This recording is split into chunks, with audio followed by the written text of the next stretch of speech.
C'est le crépuscule au lieu-dit Mateko sur le campus de l'université de Yaoundé 1. Le jeune Onguénémala est athlète déficient intellectuel. Nous sommes la veille de la journée inaugurale des tout premiers Jeux nationaux paralympiques et Onguénémala, le sprinter, n'a qu'un seul objectif, glaner des médailles comme il sait bien le faire. Le sport, ça va comme pour garder la forme, pour être en forme.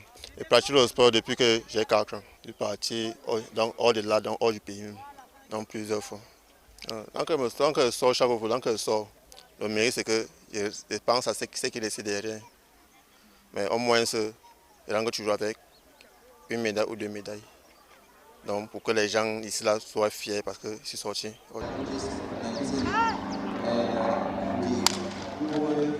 En 2012 et 2014, le para-athlète décroche l'argent et l'or sur la bannière du Cameroun, respectivement aux Jeux paralympiques de Barcelone et de Grèce en 100 mètres et 400 mètres messieurs. La chasse aux médailles, comme il y a une dizaine d'années à peu près, le motive au plus haut point. Les Jeux paralympiques de Paris en 2024, c'est déjà demain.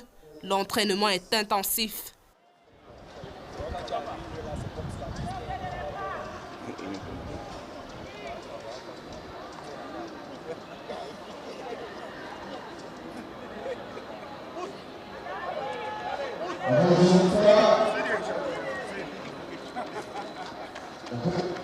On met ça en laisse. Et fait seulement de travailler pour prolonger. Donc on travaille pour mériter. Ça continue à payer. Des médailles et lauriers dont les faisceaux ont fait briller les yeux d'enfants déficients intellectuels au point de susciter des vocations. Aline Akono, par exemple, a remporté les 100 mètres et 400 mètres dames aux Jeux nationaux paralympiques.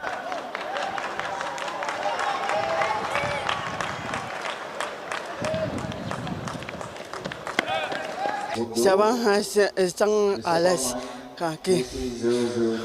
Oui, toujours, oui. Toujours que je fais. Pour 4 mètres, 2 mètres, la tasse. Vraiment avec le couleur comme ça. Après, elle va sauter. Do Maurice, quant à lui, est vice-champion dans les mêmes catégories chez les hommes.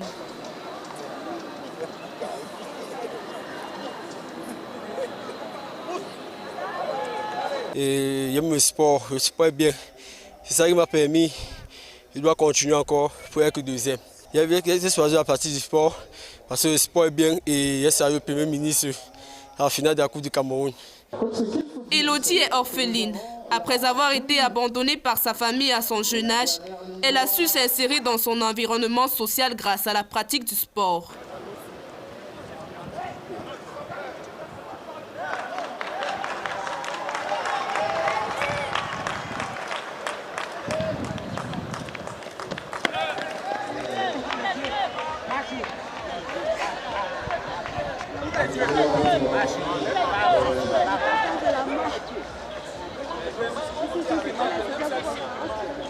La brave jeune dame de 24 ans possède en plus des savoirs scolaires et une pensée assez logique malgré sa déficience.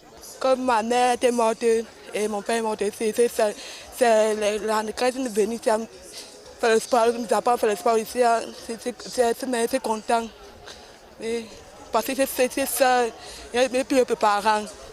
J'aime ça, le sport, beaucoup, mais ça donne l'argent. Je prie à Dieu, que j'ai gagné beaucoup d'argent. Comme ça, pour aider les autres. Il n'y avait pas de frères, mes frères, tout le monde est une famille morte, c'est seul.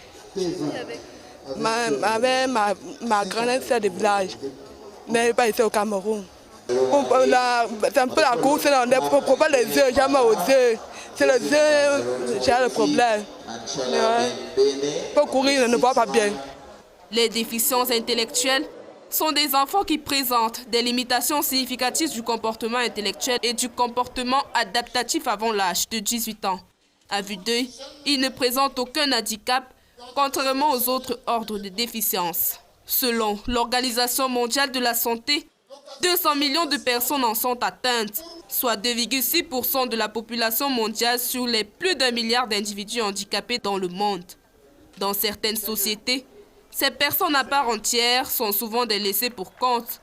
Les enfants souffrant d'une déficience méritent un encadrement optimal. Un idéal que la Fédération camerounaise des sports pour déficients intellectuels s'attelle à atteindre à travers les disciplines de lancer de poids et d'athlétisme. Il y a vraiment un manque de compétition.